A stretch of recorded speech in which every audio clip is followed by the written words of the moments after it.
Nous allons voyager parce que nous allons parler de l'ensemble des transports, de l'aérien, en passant par le train et en passant par les mobilités actives, c'est-à-dire le vélo et un mode de déplacement qu'on ne pense jamais et que tout le monde utilise et qui est le plus pratiqué dans tous les pays du monde, qui est la marche à pied et dont les politiques ne parlent le moins. Voilà, c'est une conférence proposée par le Livret Transport où je suis co-animatrice avec Kevin Kichko, où nous sommes des gens très très bien, on bosse très très bien et nous accueillons toutes et tous qui sont passionnés à parler transport.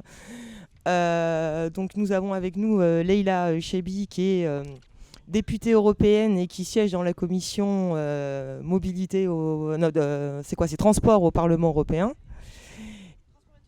Voilà, transport et tourisme. Et en plus, elle va commencer. Je vais un peu parler pourquoi le pôle public et après tu enchaîneras pour parler de l'aérien. Oui. euh, euh,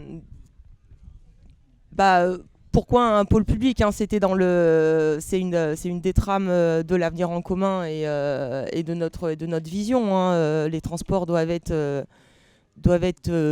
publics pour l'usage de tous et tous, parce qu'on sait très bien que le privé, de toute façon, ils vont que sur qui est le rentable et c'est plus cher. Et que la mise à la concurrence, ça ne marche pas. Et aussi pour avoir une gestion au niveau de l'État, et aussi pas juste d'un mode de transport, mais de plusieurs modes de transport. Parce qu'en fait, dans notre usage quotidien, dans nos déplacements, on a plusieurs modes de transport. Ce que j'aime bien dire pour rigoler, c'est que même le mec qui, pour faire 500 mètres, utilise son gros 4x4 SUV pour aller à la pharmacie pour acheter son masque ou son gel hydroalcoolique, au bout d'un moment, il est obligé de garer sa voiture et y aller à pied. Donc on a forcément deux modes de transport. Quand on parle souvent des transports, on oppose les automobilistes aux piétons, aux usagers de transport en commun, aux vélos. Alors qu'en fait, on le fait tous plus ou moins d'une échelle à une autre et comment on se déplace. Et tout ça doit être cohérent dans un schéma et doit être adaptable à tous. Et c'est aussi une question qu'on va en parler d'aménagement du territoire. Moi, j'aime bien dire sur l'aménagement du territoire, je l'aménage, je le ménage. Voilà. Et que doit y avoir une place réservée pour tous et qu'il faut qu'on sorte, c'est ce que je parlais dans les mobilités actives, du dogme de la place énorme qui est réservée à la voiture. On en a un exemple parfait ici, où on a un merveilleux site. Hein, on peut y accéder en train à Valence TGV, mais depuis Valence TGV pour venir jusqu'ici, c'est un peu compliqué sans véhicule motorisé. Et en plus, on a mis un superbe espace où c'est 100% pour la voiture. Vous voyez, tout l'espace que ça prend, les voitures. Puis pour se donner un peu de bonne conscience, on a mis des panneaux photovoltaïques au-dessus. Mais par exemple, il n'y a pas d'aménagement cyclable pour y aller, pour pouvoir accéder jusqu'ici. Il n'y a même pas d'arceau à vélo, ce qui m'a un peu surprise. Mais bon. Donc Leïla, elle va nous parler sur une thématique sur les transports qui est en crise depuis la crise du Covid-19, qui s'appelle l'aérien. Donc sur la question de l'aérien, parce que pendant la crise du Covid, juste, y a 92% du réseau aérien qui s'est arrêté. Alors nous, on peut dire que c'est bien, hein, parce que on n'est pas forcément pour le tout avion, mais bon, ça a quand même ça entraîne aussi des conséquences dramatiques dans tout ce qui est le secteur de l'aéronautique. Et comment on fait pour que, dans ce qu'on appelle le monde d'après, on ne revienne pas au monde d'avant, mais qu'est-ce qu'on fait des infrastructures et qu'est-ce qu'on fait aussi des salariés, parce qu'on ne va pas les laisser sur le carreau, ils y sont pour rien, et surtout que juste un ouvrier de l'aéronautique, c'est un salarié hautement qualifié, donc on peut très bien l'orienter pour d'autres politiques publiques des transports. Voilà, Leïla, c'est à toi. Et comment ça se passe au Parlement européen aussi sur tout ce qui est mis en concurrence, mais on pourra rajouter après. Bonjour à tous, bonjour à toutes.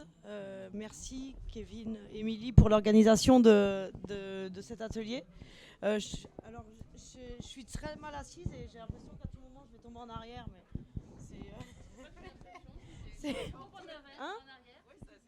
Ça se voit, ouais. Donc du coup, en plus comme c'est du sable, mais faut pas trop que je bouge.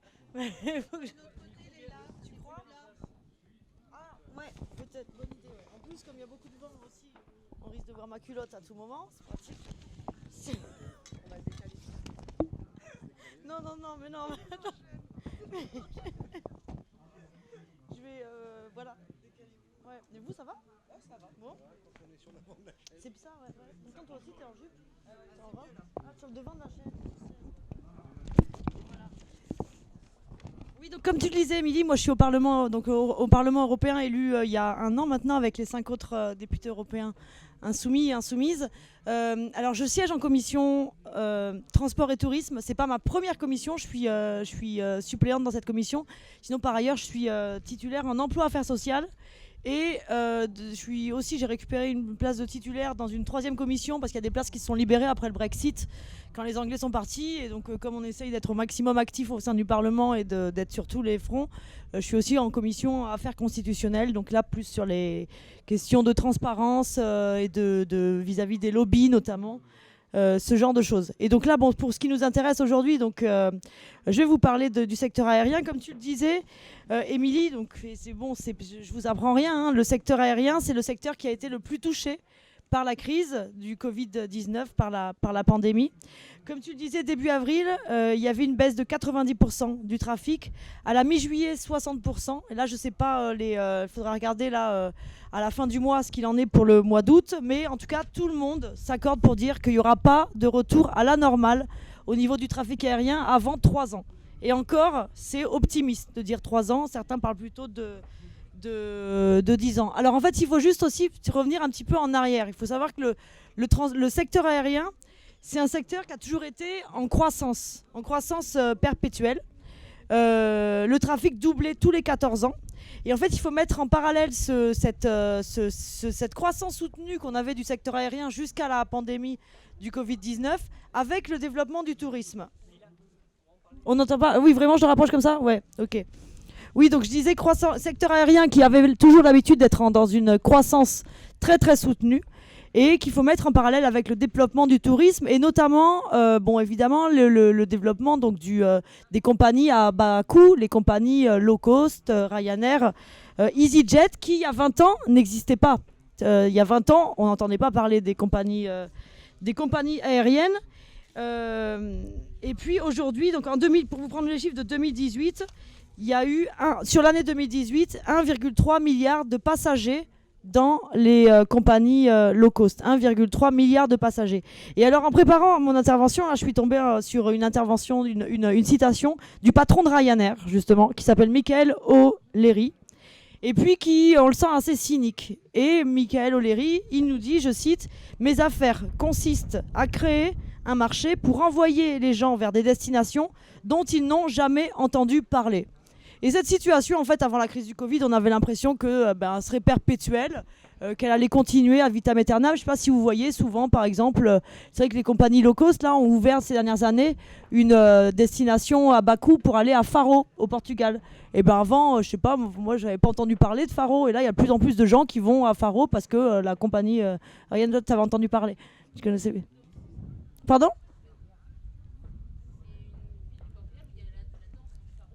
Ah d'accord, ouais. Mais en fait, du coup, l'ouverture de lignes de villes comme ça, donc on a le développement du tourisme et on a le développement aussi donc des compagnies low cost comme ça qui venaient amener aussi le développement du tourisme. Il faut savoir qu'aujourd'hui,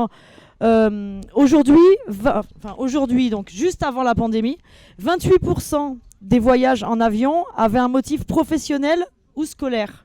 Si on remonte en 1974, c'était 62%.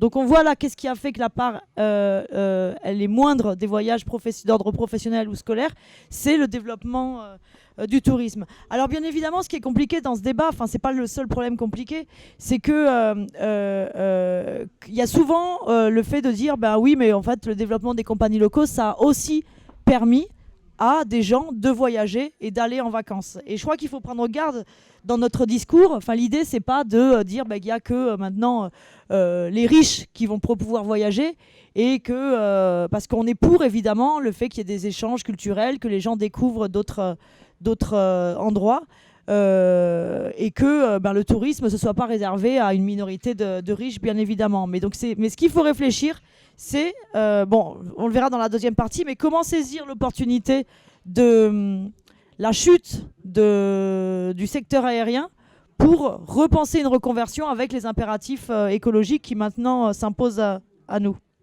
Le rôle de l'avion a eu un rôle extrêmement important dans la diffusion de l'épidémie parce que c'est grâce à l'avion qu'il y a du trafic, qu'il y a une mobilité des personnes et c'est prouvé que le développement des épidémies, mais ce n'est pas uniquement le cas pour le Covid, ça a été le cas pour d'autres épidémies, que ça a un lien avec le fait qu'il y ait une mobilité des personnes à l'échelle de la planète. Comme je vous disais, donc, vous savez, les transports, c'est 30% des émissions de gaz à effet de serre. Et on estime que l'aérien, c'est 5% des émissions de gaz à effet de serre en France. Et encore que ce chiffre est largement sous-estimé parce qu'il ne prend pas en compte la condensation qu'il y a derrière les avions qui, elle aussi, produit un effet qui contribue à l'effet de serre. Alors, je reprends mon fil. Donc je vous disais, donc secteur qui est en crise là depuis le Covid-19, dans une situation de confinement généralisé, avec un impact sur toute la filière. Parce qu'on pense souvent l'aviation, on prend souvent compagnie aérienne, mais il ne faut pas oublier que c'est toute la filière aérienne qui est impactée, c'est-à-dire les constructeurs, les équipementiers, et puis tout ce qu'il y a autour des services aéroports. Et en fait, parce que l'ensemble de ces entreprises qui font partie de cette filière aérienne a intégré le fait qu'il y allait y avoir du temps, des années avant que le trafic reprenne à la normale, et donc qu'il fallait, pour, je cite le patron d'Airbus, protéger l'avenir des entreprises, licencier. Voilà. Et c'est pour ça qu'Air France a annoncé 7500 suppressions d'emplois, Airbus 15 000 emplois supprimés dans le monde, dont 5 000 en France. Et la situation, elle est encore pire pour les sous-traitants. Mais les sous-traitants, on n'en parle pas parce que c'est souvent des très petites ou des moyennes entreprises et donc ça fait moins de bruit que les grosses compagnies aériennes avec les gros chiffres dont on vient de parler. On a en parallèle de ces annonces de suppression d'emplois un gouvernement qui a fait d'autres annonces, mais plutôt des annonces de carnet de chèques, avec des chèques en blanc. Bon, même s'il s'agissait souvent de prêts garantis par l'État, n'empêche que c'était quand même des chèques énormes et sans demander aucune contrepartie sociale à ces entreprises-là. À Air France, un chèque de 7 milliards. Sans du tout lui dire, bah tiens, par contre, il faudrait limiter les licenciements. Non, non, non. 15 milliards pour l'ensemble de la filière aéronautique. Ça fait partie des choses qui ont été portées par les Insoumis, par la France Insoumise, au niveau de ses parlementaires et puis du mouvement. C'est d'imposer à ce que les entreprises, quand elles touchent un chèque, mais là c'est valable pour le secteur aérien, mais pour l'ensemble des entreprises, dans le cadre de la relance, eh bien qu'il y ait une contrepartie sociale. Quand on vous fait un chèque, mais dans ce cas-là, c'est pas aux salariés de payer les pots cassés de la crise, et dans ce cas-là, le minimum, c'est de protéger ces travailleurs, de protéger les salariés, et de ne pas les mettre sur le carreau.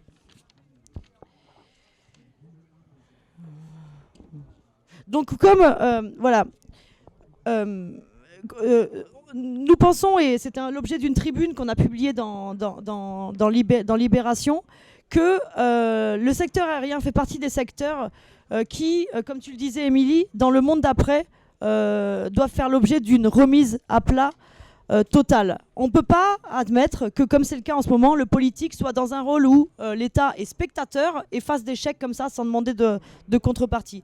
Au contraire, c'est l'occasion pour nous de planifier, de saisir l'occasion de cette crise pour rebâtir entièrement le secteur, reconvertir le secteur, le remettre à plat, parce qu'il y a donc un secteur qui est en crise, mais il y a de toute façon, on est dans le cadre d'un secteur qui est obligé de se reconvertir si eh bien, on veut s'adapter aux impératifs écologiques et au réchauffement climatique.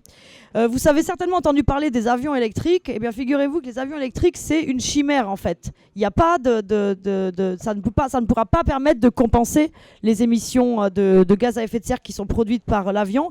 Et donc, il n'y a qu'une seule solution qui est viable et qui permettra vraiment d'être compatible avec les enjeux du réchauffement climatique, c'est de diminuer le trafic. C'est un secteur qui doit faire l'objet d'une diminution qui ne peut pas être en croissance soutenue comme ça a été le cas jusqu'à la crise du Covid. Alors vous direz, bon voilà, c'est la France Insoumise qui dit ça, c'est quelque chose qui ne peut pas être partagé par les acteurs du secteur. Et bien figurez-vous qu'il y a 750 étudiants en aviation, de l'aviation civile, de l'École nationale de l'aviation civile, de Supaéro, qui sont les deux principales écoles d'aviation qui sont à Toulouse, qui ont signé il y a quelques semaines une tribune dans Le Monde, une tribune qui s'intitule « Aéronautique, La transition écologique impose une profonde transformation de notre industrie.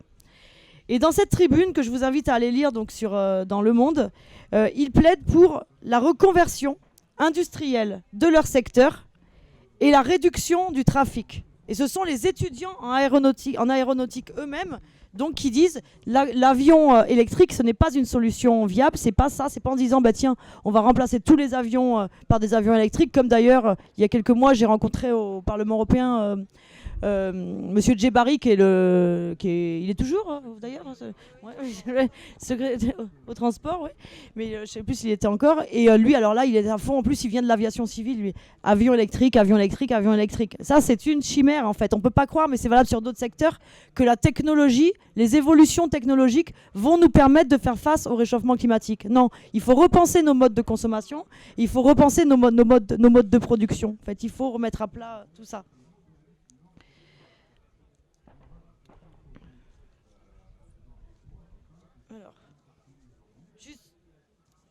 Je voulais vous citer une partie de cette tribune des étudiants en aéronautique qui est parue dans Le Monde. Donc, alors c'est vraiment, on voit que les principaux concernés eux-mêmes ne plaident pas pour une poursuite du secteur.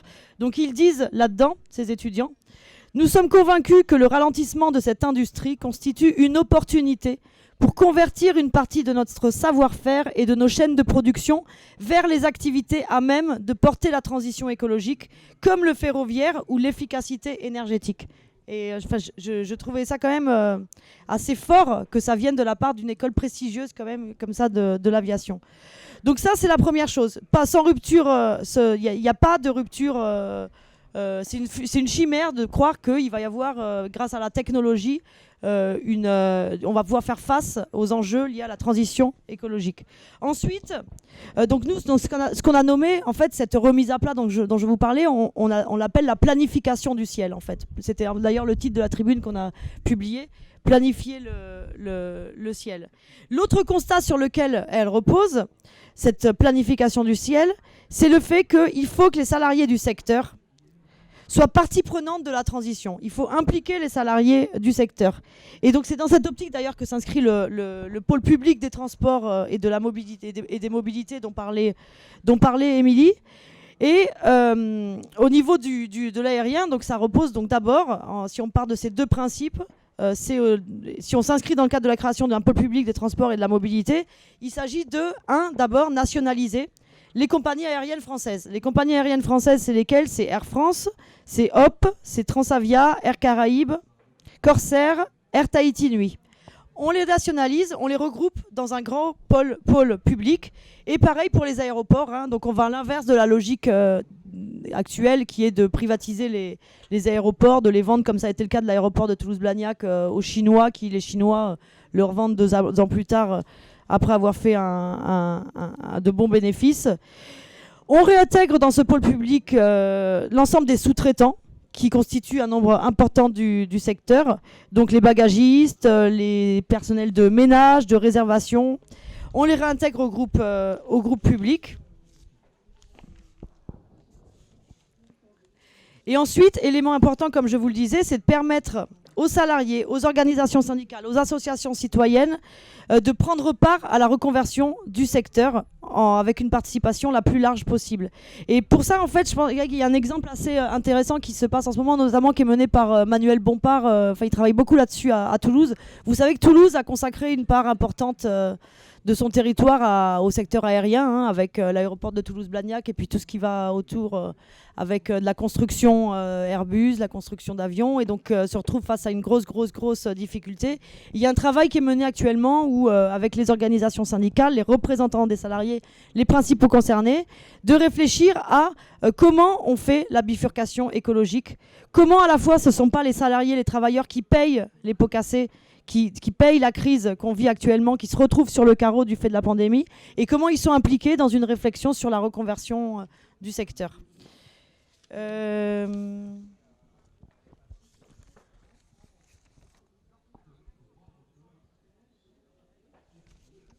Voilà, peut-être un mot, tu disais, Émilie, sur le lien par rapport à l'Union européenne. Donc, vous savez que dans l'Union européenne, dans sa, on va dire, pas sa constitution, mais dans ses fondations de base, il y a les traités européens avec des principes. Et dans ces traités européens, il y a le principe de concurrence. L'Union européenne a été conçue dès le départ avant tout comme un marché. Et donc le principe de concurrence, il va dire que dès qu'il y a une activité, un acte commercial dans un service public, même si la notion de service public n'existe pas dans les traités, donc on va parler de service d'intérêt général, eh bien, on doit se soumettre à la concurrence. Et c'est dans ce cadre-là que le ferroviaire, on a constaté que l'Union européenne a dit, bah, tiens, dans le ferroviaire, sur le transport de personnes, on achète son billet de train, donc ça doit rentrer dans le cadre de la concurrence, donc il n'est pas possible que ce soit juste un service public, et donc la SNCF ne peut pas être l'acteur unique, et c'est dans ce cadre-là qu'on a eu, donc, dans ce qu'on appelle les paquets ferroviaires, une ouverture progressive, une directive européenne, donc, qui a été ensuite transposée nationalement par les États membres, et qui a imposé donc l'ouverture à la concurrence, l'ouverture progressive à la concurrence et la fin du monopole public pour le transport ferroviaire. Pour l'aérien, on a un petit peu la même chose. Alors c'est souvent peut-être un petit peu... Il y a un objectif en fait qui est le ciel unique européen. Ça s'appelle comme ça en fait. C'est le ciel unique européen. Et l'enjeu, l'objectif, c'est une libéralisation complète du transport aérien. Comment les règles du marché, de la concurrence s'appliquent dans le cadre du transport aérien, tout en quand même prenant garde aux enjeux de sécurité. Et donc actuellement, on est en plein dans ce processus où il y a la mise en place de directives, de règlements européens sur les licences d'exploitation, sur les services aérien. Et pour vous donner juste une idée de la procédure, vous savez que c'est la Commission européenne qui propose une directive ou un paquet ferroviaire. Ensuite, le Parlement européen a la possibilité d'amender. Et ensuite, il y a une discussion dans ce qu'on appelle des trilogues avec le Conseil, entre le Conseil et le Parlement, qui doit se mettre d'accord en fait pour ce qui est la proposition finale. Et actuellement, la proposition est bloquée au niveau du Conseil, donc des représentants des chefs d'État et de gouvernement. Et la Commission européenne, en tout cas, s'est engagée à faire une nouvelle proposition d'ici la fin de l'année. Donc l'objectif du ciel unique européen, dans le calendrier de la Commission européenne, c'est quelque chose qui devrait faire l'actualité dans les mois qui viennent. Voilà pour ce propos introductif sur l'aérien. Peut-être que je passe la parole à Kevin pour parler du ferroviaire. Oui, c'est ça. Donc Kevin, il va nous parler du ferroviaire. Ouais, on peut l'applaudir, oui. Alors Kevin, qui est au-delà d'être co-animateur du livret transport, hein, il est syndicaliste cheminot à Toulouse, hein, donc qui a fait 2 grosses batailles sur la privatisation de la SNCF et de la retraite. Et il va nous parler du ferroviaire, mais du ferroviaire usagé et aussi du fret. Parce qu'on veut vous lancer vraiment une alerte sur le fret, c'est que si on n'interpelle pas le gouvernement d'ici la fin de l'année, il n'y a plus de fret ferroviaire en fait. Donc nous, après, si on arrive au pouvoir, il faudra tout refaire. Donc ce qui va être encore plus compliqué. Hein. Donc voilà, Kevin, c'est à toi. Et qui est juste le ferroviaire, il dira première dépense d'une région, parce que je suis conseillère régionale, je connais un petit peu, donc aussi l'enjeu du ferroviaire par rapport aux prochaines élections régionales. Merci Émilie, donc bonjour à tous. Donc oui, je vais parler du ferroviaire et plus particulièrement, je vais partir plus du fret pour arriver aux voyageurs. Parce que si on veut vraiment relancer le ferroviaire en général et le sauvegarder, notre service public du ferroviaire qui a été énormément cassé, que ce soit par les paquets ferroviaires européens, les 2 premiers qui touchaient le fret, les 2 derniers le voyageur, ou les dernières réformes qui ont été faites, dont la dernière, un nouveau pacte ferroviaire où en fait on a explosé la SNCF, ça y est, depuis le 1er janvier on est plusieurs sociétés anonymes, donc privatisées, même s'ils ne veulent pas le dire, que les capitaux restent publics, nous sommes privatisés. Donc on va partir plus du fret, où comme disait Émilie, oui, si rien n'est fait, d'ici la fin de l'année, le fret ferroviaire, qui a déjà bien décliné, parce que dans les années 50, la part modale du fret ferroviaire, c'était 2 tiers. 2 tiers de la marchandise passait par le fret. En 2000, ça tombait à 17%, à la veille des paquets ferroviaires européens. À l'heure actuelle, nous sommes plus qu'à 9%. 9% de la marchandise passe par le rail. Il ne faut pas oublier, la SNCF est premier transporteur routier européen à côté. Ils ont su, la direction, rebondir vis-à-vis des politiques. Donc voilà, le fret fret SNCF SAS, donc Société par Action Simplifiée, d'ici la fin de l'année, peut déposer le bilan ou être en redressement judiciaire si le fret n'est pas relancé. De là, autrement dit, pratiquement tout le fret, parce que le fret SNCF, c'est aussi des compagnies low cost qu'il y a derrière, des filiales de la SNCF. Donc voilà, les paquets ferroviaires européens ont amené la libéralisation, soi-disant pour relancer le ferroviaire, pour faire un peu d'historique. Mais on s'est aperçu qu'en démultipliant les opérateurs, le fret a quitté le rail pour la route. Et à l'heure actuelle, voilà, on en vient où, si rien n'est fait, les patrons d'entreprises privées, eux, ont déjà pris le coche. Ils ont monté une chimère qui s'appelle 4F. Fret ferroviaire français du futur, qui est basé uniquement, quasiment que sur les entreprises privées, qui demandent à l'État de s'engager, qui demandent à l'Europe de s'engager, mais uniquement financièrement. Derrière, ils font ce qu'ils veulent. Ça, c'est quelque chose, si on monte un peu dans le cadre d'un pôle public, ça peut permettre de lutter contre ça, parce que dans le cadre d'un pôle public, toutes ces sociétés privées sont au même titre que les rien renationalisées. À côté, on a des exemples mythiques et actuels dans le fret ferroviaire. C'est la casse l'été dernier du Perpignan-Rungis. Le Perpignan-Rungis qui devait rerouler en novembre, qui n'a pas reroulé, et où apparemment le Premier ministre, qui est originaire de la région là-bas, s'est engagé à faire rerouler dans le cadre de ces fameuses autoroutes ferroviaires qui vont de Sète à Dunkerque, etc. Mais moi, là, à travers ça, j'y vois plus un projet qu'ils ont derrière, certains chargeurs, de mettre en place une autoroute ferroviaire qui parte de Valence en Espagne, plus de Perpignan, de Valence en Espagne, et qui arrive à 20 km de Rungis et qui remet des camions sur la route. Alors que Rungis, il y a un terminal ferroviaire qui a été refait il n'y a pas longtemps.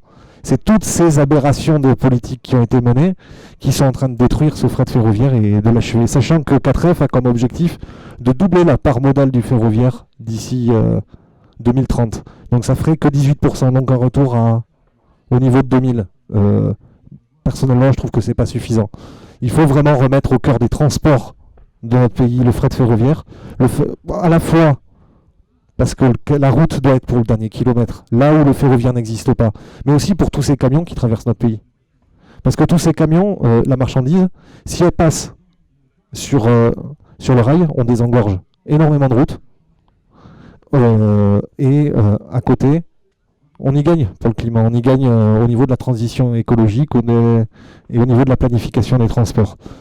Donc de là, ces paquets ferroviaires européens qui ont amené tout ça dans le fret, ont découlé deux autres paquets, le 3e et le 4e, sur la libéralisation d'abord des trains internationaux, Eurostar, Thalys, tous les trains qui existaient. Il y avait l'Artesia, il y avait d'autres trains qui étaient de coopération franco-espagnole, franco-italienne, qui n'existent plus à l'heure actuelle parce qu'ils veulent un réseau unique ferroviaire européen, au même titre que le ciel unique, un réseau ferroviaire unique européen, avec des opérateurs qui sont soumis aux règles de la concurrence. Donc, et que la plupart veulent ce qu'on appelle l'open access. Qu'est-ce que l'open access ? C'est on ouvre par sillon, parce que le transport ferroviaire fonctionne sur des sillons, donc un créneau horaire d'un point A à un point B, et ce sera au plus offrant. Donc forcément, ils vendent la concurrence comme quoi ça va faire baisser le prix des billets pour le voyageur. Rien qu'en prenant ça, le sillon, forcément, ils vont pas faire cadeau aux voyageurs de l'augmentation du tarif du sillon, donc ça va se répercuter sur le prix du billet. Et sachant qu'aussi, à l'heure actuelle, 30% du prix du billet, c'est ce que vous payez quand vous prenez le train. Le reste, c'est à la charge de l'État. Et qui dit libéralisation, dit derrière l'État ne subventionne plus. Ils ont essayé de se débarrasser, et ils continuent à vouloir se débarrasser des trains, par exemple, moi où je travaille, Intercité, qui sont des trains subventionnés à la base, contrairement au TGV qui n'est plus subventionné. Et derrière, la SNCF ne veut pas de cet open access parce qu'eux, ils veulent refiler forcément les lignes qui ne sont pas rentables. Et donc, ils veulent vendre des paquets de lignes. C'est pas simplement des sillons, c'est par ligne, voire mettre une ligne rentable. Avec une ligne rentable, ils l'ont fait, par exemple, l'appel d'offres pour Bordeaux-Lyon, Bordeaux-Lyon, non, pas Bordeaux-Lyon, pardon, Nantes-Lyon et Nantes-Bordeaux, voilà. Où il y en a une qui peut être plus rentable que l'autre, qui est la Nantes-Lyon. La Nantes-Bordeaux, elle ne l'est pas du tout. Voilà, donc c'est l'objectif, pourquoi avoir un pôle public de transport et aussi une part ferroviaire, c'est pour lutter contre toutes ces velléités de libéralisation voulues à la fois par le dogme européen et voulues par nos gouvernements actuels. Ça permet de renationaliser déjà la SNCF, la Société nationale des chemins de fer français, Parce qu'il ne faut pas oublier qu'à l'heure actuelle, SNCF ne veut plus dire Société Nationale des Chemins de Fer Français. C'est une marque. C'est une simple marque. Et d'ailleurs, pareil, les sous-traitants. Parce qu'il y a des sous-traitants, que ce soit les personnes qui, quand vous prenez le TGV, vous allez au bar TGV, vous achetez à manger, c'est une entreprise sous-traitante. Que ce soit dans les intercités, le petit chariot, les personnes dans les trains de nuit. Les trains de nuit qui ont été beaucoup touchés aussi, les personnes chargées d'équiper les lits, c'est aussi un sous-traitant. Beaucoup d'entreprises qui font l'entretien ferroviaire, que ce soit Colarail, etc., et j'en passe, c'est des sous-traitants. Donc tout ça ramené dans un réel pôle public, dans une entreprise publique, qui dépend d'un pôle public des transports, qui permettent de remettre réellement la main sur le ferroviaire et d'avoir une réelle volonté d'aller vers une relance totale du ferroviaire en partant du fret, je dis bien en partant du fret, parce que c'est la base, parce que là où on peut faire passer un train fret, on peut faire passer après un train voyageur. Voilà. Et qu'à côté, donc dans le ferroviaire, on retrouve aussi la RATP qui peut être attaquée dans les temps qui viennent par une privatisation, passage en société anonyme, qui est repoussé à 2036. Ils ont repoussé la libéralisation au niveau de la région parisienne pour la RATP, mais RATP, petite sœur de la SNCF, qui risque d'être touchée de la même façon, société anonyme, et d'ailleurs ouverte à la concurrence à tout le monde et n'importe qui, et y compris la SNCF pour aller sur le métro parisien, sur le ferroviaire de l'Île-de-France.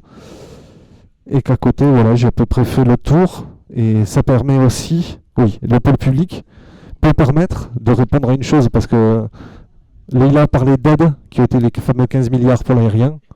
Pendant ce temps, la SNCF, qui, on le rappelle, ils en ont fait un battage, a perdu 5 milliards d'euros sur la crise du Covid, du fait de la réduction du trafic, du fait qu'il a fallu, et ça c'est une chose que seule une entreprise publique normalement peut faire, de rendre gratuits les transports pour les personnels de santé. C'est ce qui a été fait. Pendant que 15 milliards étaient donnés sans condition à l'aérien, la SNCF court toujours derrière. Ils parlent d'aides qui pourront être conditionnées à sûrement continuer la libéralisation, sachant que pour le régional, l'ouverture à la concurrence, c'est au 31 décembre prochain. Elle sera effective au 1er janvier 2021. 2021, il y a déjà des régions qui veulent franchir le cap et aller voir un opérateur privé. Et c'est là où, nous, dans notre ADN, que ce soit à la France Insoumise, y compris beaucoup de syndicats de cheminots, c'est non, le non à la concurrence de la SNCF. Parce que si on veut vraiment relancer les transports ferroviaires et aller vers une réelle planification des transports global, où le ferroviaire se retrouve de fait au cœur en tant que transport propre, on ne peut pas se permettre d'accepter cette concurrence. Donc voilà, j'ai fait le tour pour le pôle public, tout ce qui peut justifier l'entrée dans un pôle public, et y compris, je sais pas, je pense que Émilie pourra en parler aussi, tout ce qui est intermodalité, y compris avec les mobilités douces. Voilà. Je laisse la parole à Émilie. Merci. Oui, alors moi je vais vous parler de quelque chose qui pendant le confinement, on a là le nouveau mode de transport qui n'a jamais existé, qui s'appelle la bicyclette, le vélo. Parce que c'est vrai qu'on a... Avant, dans les années 50, c'était le premier mode de déplacement. Et c'est revenu à la mode pendant le confinement parce que oui, les gens avaient peut-être un peu peur d'aller au transport et on reprend sa vieille bicyclette parce que dans le vélo, on est tout seul. Sur le vélo en France, on a combien 30-40 ans de retard par rapport à des pays comme les Pays-Bas, le Danemark, les pays nordiques. Et le gouvernement a dit, oui, on va mettre 50 millions. Alors on se dit, waouh, c'est beaucoup pour le vélo. 50 millions, c'est quoi? C'est 75 centimes par an par habitant sur 3 ans. D'autres pays, par exemple, comme les Pays-Bas, qui sont dans leur usage à 28% d'utilisation du vélo. Nous, on n'en est qu'à 3. La moyenne européenne est à 7. Eux, ils sont à 30 €, donc il manque 1,4 milliard. De l'autre côté, Macron en 2019 a donné 800 millions à l'automobile et là, dernier plan automobile, je ne sais pas combien il a donné à Renault pour qu'il supprime des emplois. 5 milliards. Juste, si on passe à 24%, ça fait... donc pour passer à 24%, si on donne 130 milliards, ça fait 570 000 emplois en plus. Donc ça serait pas mal parce qu'après ça répercute aussi sur la question de la fabrication du vélo et aussi de l'aménagement du territoire. Je vais y venir après. Et dans le plan de Macron, vous avez entendu aussi pour que les gens, ils ont tous des vieilles bicyclettes, on va donner 50 € pour réparer le vélo.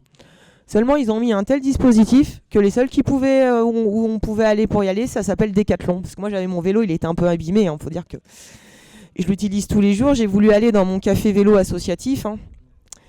En fait, ils n'avaient pas fait la demande. Donc, c'est pas fait pour ces dispositifs-là. Donc, ça a permis d'enrichir encore et toujours les mêmes. Et on n'a pas aidé. Après, sur le vélo, qu'est-ce qui bloque ? C'est pas l'achat. C'est pas l'achat. Le premier point réfractaire pour les gens de prendre les vélos, c'est qu'ils disent que c'est dangereux. Et je vous le confirme, dans certaines villes, c'est dangereux de faire du vélo. Donc moi, je viens de Grenoble, donc ça va, j'ai pas de soucis.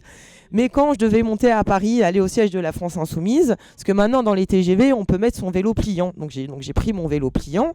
Bon, je le déplie à la gare TGV à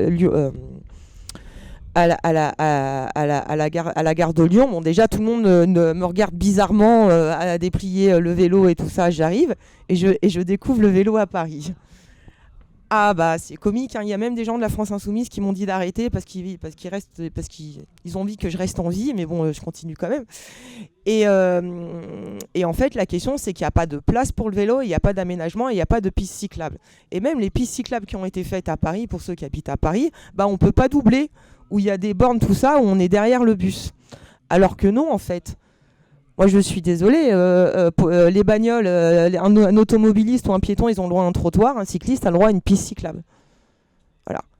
Pour être en sécurité, en plus, ça diminue après le temps de trajet et on augmente. À Grenoble, en 6 ans, on a fait plus de 44 km de pistes cyclables et un réseau cyclable. On a une augmentation x2 de l'utilisation du vélo. Et après, il y a aussi pour le vélo à faire le premier pas. Et donc pour ça, il faut des agences de location de vélos. Mais il ne faut pas des agences de location de vélos en libre service. Bon, déjà, en plus, avec la crise sanitaire, c'est pas forcément évident. Et deux, en plus, quand, comme dans certaines villes, on donne au privé, ils sont pas réparés ou c'est le bordel et ça coûte plus cher. Et en fait, ce qu'il faut, c'est d'avoir un service public du vélo. Ou c'est ce qui se passe aux Pays-Bas, nous c'est ce qu'on a fait à Grenoble, parce qu'on l'a fait avant la Vélib. C'est-à-dire que quand vous arrivez à la gare de Grenoble, vous avez une agence qui s'appelle Métro Vélo, où on peut louer le vélo, et le vélo, vous pouvez le louer à la journée, à la semaine, au mois, et vous le gardez chez vous. Pour l'abonnement, vous avez le modèle vélo ville ou vélo pliant si vous voulez le faire pour aller avec le train, parce que bon, on a beau prendre le TER, il n'y a pas beaucoup d'espace vélo. Dans les intercités, encore moins. Et des fois, on ne peut pas rentrer avec son vélo parce qu'il n'y a plus de place. Ou sinon, moi j'ai déjà fait un TER où où il y avait 60 vélos dans la rame. Je ne vous raconte pas comment c'est. On n'a plus de place derrière. Et donc en fait, et en plus, il y a de la tarification sociale. Donc juste pour vous dire, pour un étudiant, louer un vélo à l'année, c'est 60 € compris. C'est 60 € entretien compris. C'est-à-dire que si on a un pneu qui crève, on va à l'atelier, il le répare. Donc ça aussi, ça permet aux gens de s'y mettre un petit peu plutôt que de passer à l'achat. On a aussi la gamme vélo électrique.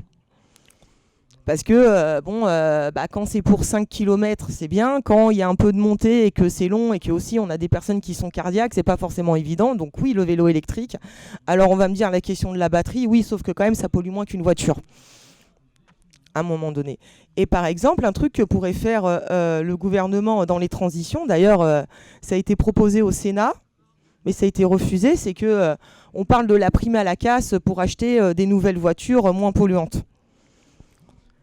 Mais pourquoi, si un foyer décide de séparer d'une voiture, ça pourrait pas être pour une aide pour acheter un vélo électrique, parce que c'est un certain prix. Par exemple. Voilà.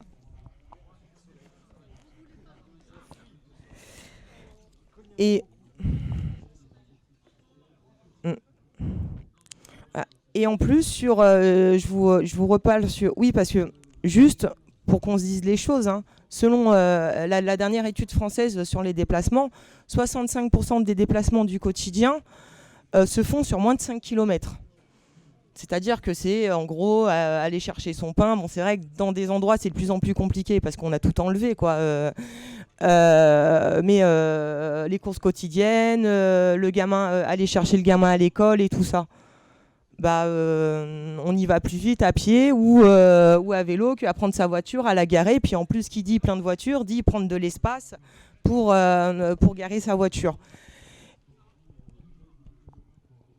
Donc c'est pour ça qu'en fait, il va falloir aussi dans le pôle, c'est que sur le vélo, c'est pas juste aller, on culpabilise les gens, on met les gens sur le vélo. Non, il faut revoir tout l'aménagement du territoire.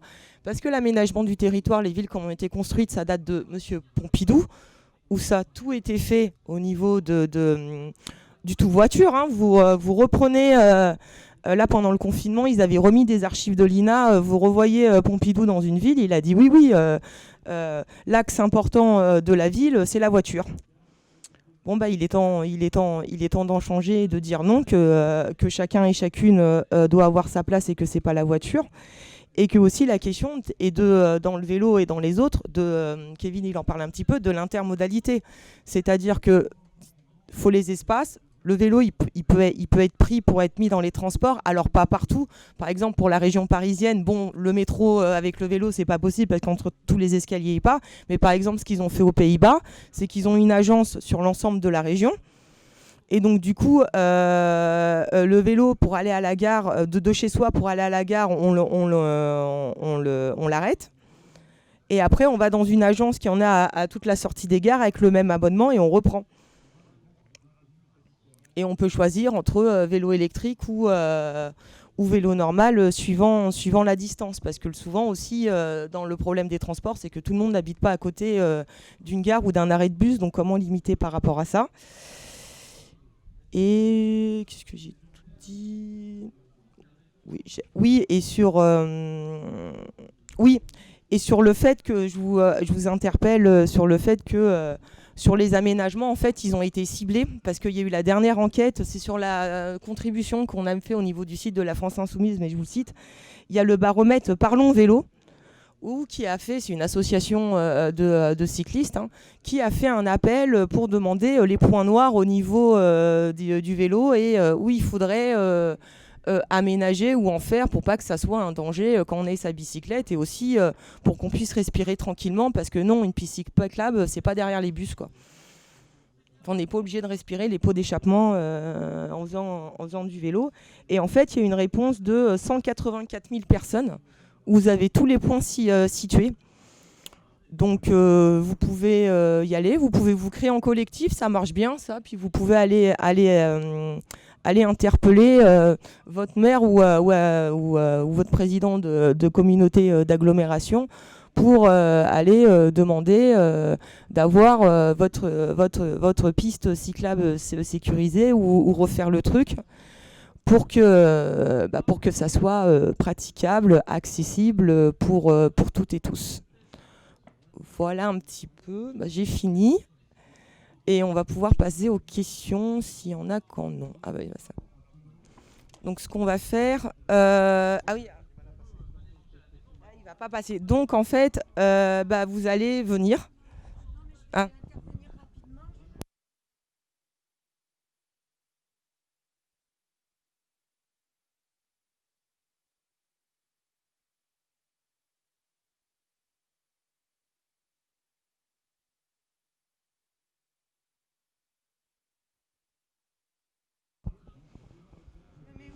Là, et je vais vous tenir le micro, geste Covid. Il faut s'y faire. Hein. Bon, alors j'ai assisté ces jours. Il y a geste Covid et caméra. Bon, j'ai assisté hier ou avant-hier, je ne sais plus, sur un débat sur la ruralité. Et quand tu parles du vélo, là, moi, ça m'y renvoie un peu. Parce que pour moi, c'est des trucs urbano-centrés. Parce que moi, j'habite en pleine campagne. Et crois-moi que si je devais aller chercher mes petits-enfants à bicyclette ou aller acheter mon pain, quand je rentre, il faut que je prenne une douche. Hein.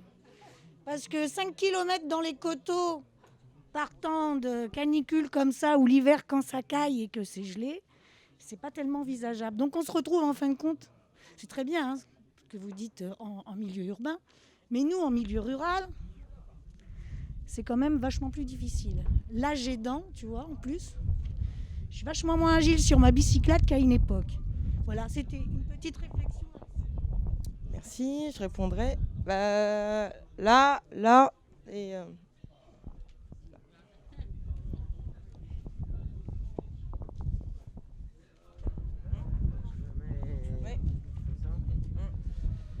Ah oui, pardon. J'ai une remarque pour les trois. Oui. Enfin, remarque ou question. Hein. Donc, pour ce qui concerne l'aérien, pour ce qui concerne l'aérien, je sors d'une conférence là où François Ruffin disait que dans les très grandes entreprises françaises, il fallait que le conseil d'administration puisse avoir en son sein différentes personnes qu'on ne trouve pas à l'heure actuelle. Et l'aviation serait très bien si effectivement il y avait des représentants des associations, des maires, des élus, etc., qui puissent influer sur l'utilisation de ces fameux 7 milliards qui vont rester sans doute très, très inconnus de ce qui va être fait. Voilà. Et je trouve que c'est effectivement une très bonne idée, quand on sera au pouvoir en tout cas, de mettre ça en place. Sur le train, j'ai une question. J'ai lu qu'il y avait, alors à cause de la privatisation, et c'est ce qui me pose problème, une société coopérative qui voulait remettre en place le Bordeaux-Lyon, je crois. Et je serais curieux de savoir ce qu'en pense la France Insoumise ou le collègue là, qui a l'air spécialiste de ça. Et puis sur le vélo, parce que je fais beaucoup de vélo en France et dans le monde entier, juste pour confirmer qu'on a effectivement 40 ans de retard. Hein, et à chaque fois qu'on est présenté une micro-mesure à 10 balles, comme tu l'as dit, il faut bien se rendre compte qu'on augmente notre retard. Hein. Bien sûr, il y a eu quelques pistes de fait à Paris, mais on augmente notre retard. Et par rapport à l'intervention de la dame à l'instant, pour avoir été aussi en Allemagne à vélo, les sorties du week-end, et ça combine le train et le vélo, les familles, elles ont le train, des places de vélo dans les trains qui vont au bord des lacs, et les gens remplissent les trains, ne prennent pas la bagnole et passent des week-ends au bord des lacs. Voilà. Et ça, c'est une culture dont on est très très très loin, mais pourquoi pas. Merci.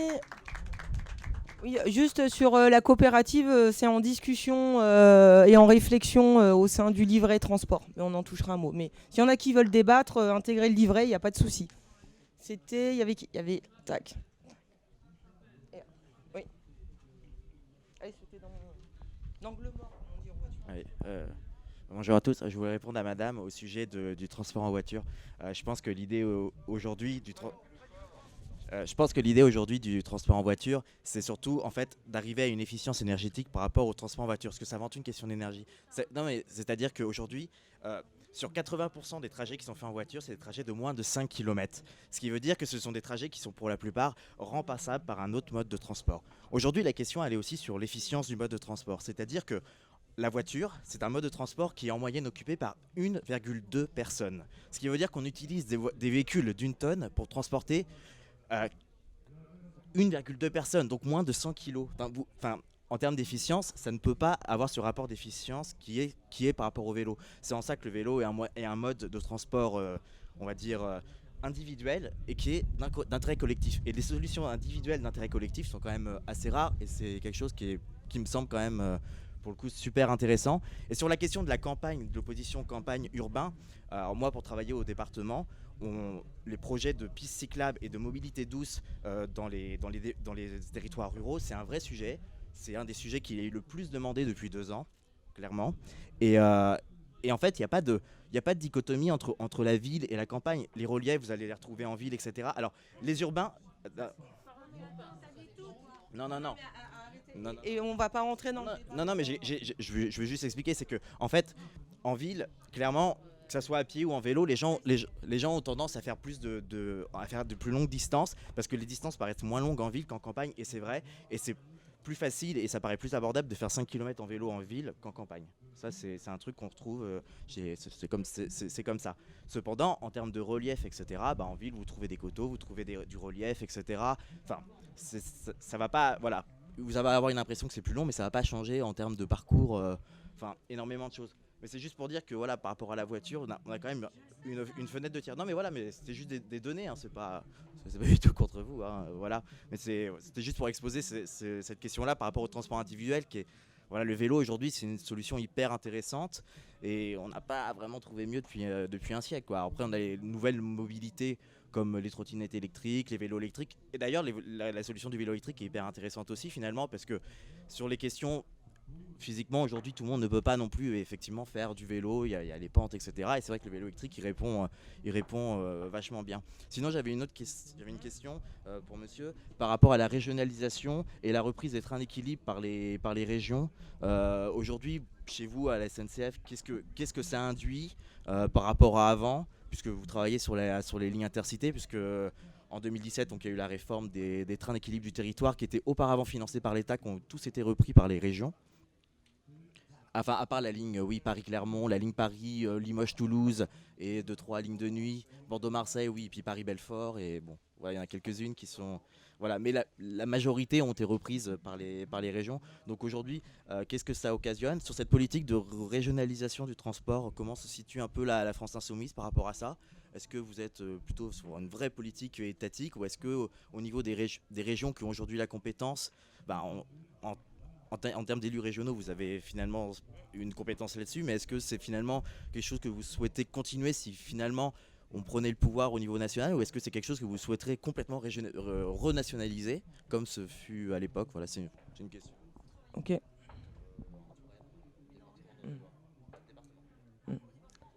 Donc j'avais qui? Madame. Oui. Alors après, je vous demanderais de faire assez court pour qu'on puisse répondre et que tout le monde puisse poser sa question. Alors là, je vais faire une réponse rapide à ce que vient de dire l'intervenant précédent. C'est quand on vit à la campagne, franchement, prendre le vélo, c'est le risque de se faire tuer. Parce que les gens ne font absolument pas attention. Les voitures ont l'habitude de foncer. J'étais il y a 2 semaines dans le nord de la France dont je suis originaire et j'ai visité des coins que je n'avais pas vus depuis 40 ans ou 50 ans et qui, à 50 ans de ça, avaient tous une piste cyclable en bord de route. Alors que maintenant, elle a disparu. Donc effectivement, la ruralité, ça impose aussi qu'il faut qu'il y ait une véritable politique de lieux qui soient protégés. À l'heure actuelle, c'est absolument pas le cas. Et même pour 3 km, tu risques ta peau. Donc ça, je comprends très bien qu'il y en a qui ne veuillent pas le faire. Moi, je voulais rebondir sur l'histoire, effectivement, de la SNCF. Depuis quelque temps, mon époux remontait sur Paris pour des chantiers qu'il suit et prenait donc, sur le site de la SNCF, un billet. Et un jour, nous avons découvert qu'en fait, ce n'est pas la SNCF qui délivrait le billet, que c'était une autre société et qu'en fait, quand il y avait un problème, il n'y avait aucun remboursement parce qu'ils étaient absolument dénués de toute responsabilité face au fait qu'il y a un problème avec le train, problème de retard, problème d'abandon du train, etc. Et ça, pour moi, c'est scandaleux parce qu'il n'est absolument pas visible sur le site SNCF, si on ne le sait pas, que ce n'est pas chez eux qu'on est en train d'acheter un billet. Et ça, c'est véritablement une honte. Et donc, il y a vraiment besoin de revenir sur un espace qui soit public et où soit clairement positionné le fait que non, ce n'est pas la SNCF qui va vous délivrer ce train et que donc vous n'aurez droit à aucun remboursement s'il y a le moindre problème.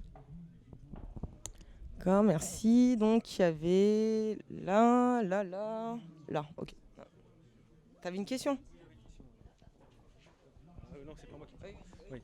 Alors, j'avais peut-être même plusieurs questions, mais je vais faire court. Donc, je voulais dire, voilà. Alors, déjà, pour me situer, je travaille pour l'aviation civile. Je suis pour un sous-traitant de l'aviation civile. Je suis aussi un vélo-taffeur et utilisateur de train de nuit. Ça, c'est pour situer. Mais je voulais surtout parler, si je dois parler d'un seul truc, c'est le fait que jusqu'à présent, on n'a pas du tout parlé. Si, on a parlé d'intermodalité un petit peu. Et du coup, on n'a pas parlé d'un autre point qui est plutôt de la culture du partage. Et notamment, là, je veux venir à la notion d'auto-partage. C'est-à-dire qu'une fois qu'on a pris le train, une fois qu'on a abandonné la possession d'une voiture individuelle pour faire ces trajets à vélo. Je rappelle effectivement que tout ça, et c'est ce que j'ai fait moi, j'ai pu le faire parce que j'ai acheté une maison, ou je loue une maison, peu importe, mais qui est près de mon lieu de travail, que j'ai des moyens de faire effectivement des trajets de moins de 5 km, et qu'au final, j'ai pu abandonner la possession d'une voiture, et que derrière, j'ai quelques trajets à faire, et j'ai quand même besoin, dans certains cas, d'une voiture. Et dans ces cas-là, l'utilisation ultime de la voiture, c'est d'arrêter d'être propriétaire de la voiture, mais de la partager. Et que ça peut exister aussi à la campagne, de partager des véhicules. Et donc ça c'est vraiment une solution à développer. Merci, oui. Tu me notes l'autopartage? Ok. Donc, il y avait là... Non, le monsieur... Allez, venez. Parce que j'ai pas le... Oui. On m'a dit pas d'abîmer le matériel. Donc en fait, j'ai 2 questions assez rapides. Donc c'est sûr, j'étais assez d'accord sur les conclusions que la seule solution, c'est de diminuer le trafic aérien par rapport aux problématiques de l'aérien. Mais je suis aussi d'accord sur le fait que l'aérien, c'est aussi un moyen d'échange culturel et qui ne doit pas être réservé aux riches. Donc si on diminue le trafic, est-ce que ça ne va pas, du coup, avec la logique d'offre et de demande, augmenter les prix et comment on lutte contre ça? Et puis deuxième question, c'est sur le vélo. Moi, je suis en milieu urbain et un des freins, c'est le parking, tout simplement, bailleur social. Il n'y a aucun moyen de mettre son vélo en sécurité quelque part. Et donc ça, en tant que locataire, on se bat là-dessus et c'est un vrai problème. Oui, battez-vous et puis c'est possible parce que nous, on l'a fait à la métropole de Grenoble. Là, mais oui. Et après, il y avait là et là-bas. Je sais pas. C'était pas vraiment une question, plus un ajout au débat. Je voulais juste revenir sur, partir de l'introduction, vous vous souvenez des Gilets jaunes. Il faut bien quand même se souvenir que le mouvement des Gilets jaunes est parti d'un problème de transport. Pourquoi ? Parce que le carburant augmentait. Et là, c'est aussi quelque chose qui rejoint le côté urbain et rural, parce qu'on a besoin de plus en plus de faire des kilomètres. On a besoin de faire de plus en plus de kilomètres parce que tu parlais d'amener les enfants à l'école, mais parce que les écoles ferment et deviennent de plus en plus lointaines, parce que les villes sont aménagées de plus en plus avec la fermeture de centres-villes et l'ouverture de ZAC à proximité des grandes villes. Et c'est toute une façon d'aménager les territoires qui est à revoir aussi pour parler des transports et de la mobilité. Parler des transports, comme tu l'as dit, Leïla, il faut diminuer les transports. Croire que la technologie amènera à une transition, à résoudre le problème du dérèglement climatique n'est pas possible. Il va falloir vraiment repenser à moins bouger, à moins se transporter, en ayant une qualité de vie supérieure, ce serait mieux. Donc c'est vraiment une question d'aménagement du territoire, comme tu le disais. Et la question du transport doit être systématiquement à chaque fois reliée à ça. Merci. Donc il y avait là et là. Est-ce que vous pouvez, comme ça, et après on clôt, et vous mettez 1 mètre de distance? Je suis désolée, hein, ceux qui veulent intervenir. Ah oui. Alors, moi, je n'ai pas vraiment de questions, mais en tant qu'utilisateur, j'essaye d'abandonner un peu la voiture. Et donc, je prends le train. Et ce que je remarque, c'est que si on veut développer le train et les transports en commun, il faut investir. Parce que quand on prend le TER, souvent, il y a des pannes. Alors, il n'y a qu'une rame sur 2. Aux heures de pointe, les gens qui vont travailler, ils sont mis comme des sardines dans les wagons. On les traite très mal. Et donc, les gens ne veulent pas prendre le train. Quand je demande à mes voisins pourquoi j'habite à Vienne, je vais à Lyon, pourquoi vous ne prenez pas le train, déjà ils n'ont pas l'habitude. Et en plus, ils trouvent que c'est plus cher, que c'est trop cher. Alors si on est seul, ça va. Si on est à plusieurs, en voiture, c'est moins cher. Et ensuite, il y a entre le train et notre point d'arrivée. Et je vais donner un exemple. Hier, je suis venu en train ici et je n'ai pas pu repartir parce qu'il n'y avait pas de navette. Alors je suis reparti en voiture avec quelqu'un et aujourd'hui je suis revenu en voiture, mais en covoiturage quand même. Mais pour dire que c'est pas simple. il faut penser toute la ligne de transport. Et même quand on fait un rassemblement comme ça, où on parle de transport, d'écologie, et ben à un moment, il faut se poser la question, est-ce que les gens de la région, ils vont venir en voiture ou ils vont pouvoir prendre le train? Voilà, c'est tout. Oui, tout à fait. Mais au moins, c'est un bel exemple de cas pratique d'intermodalité, comme quoi il faut penser jusqu'au bout. Ah non, c'est prévention Covid. Je remets le masque. Ouais. Je voulais juste, il y avait tellement de trucs qui ont été dit, donc je rajoute juste un des points rapido. C'est justement, moi je fais un usage rural du vélo électrique. Je fais 120 km par semaine pour aller au taf. Et ça marche très bien, mais il y a plein d'angles morts et il y a plein de trucs qu'on n'a pas pensé. Et je me demande si au niveau européen, on ne peut pas faire quelque chose, parce que la production des vélos, elle est abusée, complètement délocalisée. L'entretien des vélos, c'est Bosch et Yamaha, enfin c'est surtout Bosch qui contrôle tout. Ils ont créé une chaîne de production en fait où ils ont prolétarisé les ateliers de vélo. Ils sont obligés de brancher une valise, un peu comme les dernières Peugeot, là où on branche une valise, ça fait le diagnostic automatique. Et s'il y a un problème, il faut le renvoyer à l'autre bout de la terre, le moteur. On n'entretient pas les moteurs sur place, alors que c'est une technologie hyper simple, c'est un moteur électrique. On sait depuis super longtemps comment ça marche un moteur électrique. Ça, plus les batteries, il y a très peu d'endroits en France où on sait les recycler, les remettre en forme, changer quelques cellules pour qu'elles repartent pour 5000 km. Il y a très peu d'endroits, il y en a un à Bordeaux qui fait ça, il y en a peut-être un à Grenoble, j'en sais rien. Mais c'est abusé, on pourrait penser tellement de nouveaux emplois par rapport à ça. Et dernier truc, c'est les cadres. Les cadres de vélo, ça peut être une solution aussi à adapter à l'usage. Parce qu'un cadre où on peut monter des enfants dessus, c'est pas la même chose qu'un cadre où on peut juste monter son petit cul dessus.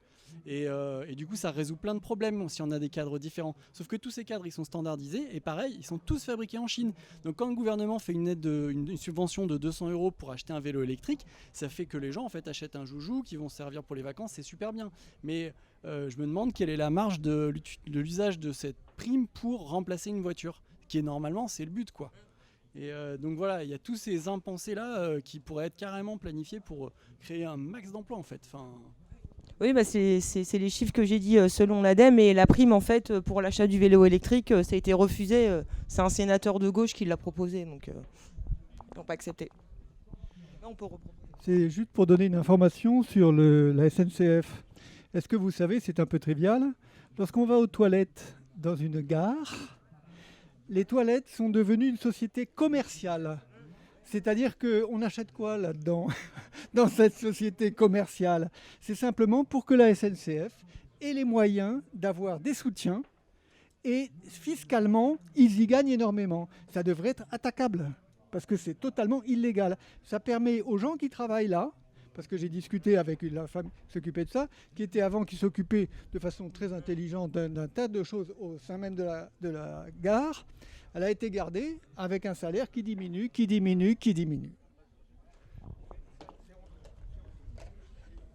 Merci. Oui, moi, c'est des témoignages. Rapidement, l'année dernière, j'étais en vacances du côté des Pyrénées-Orientales.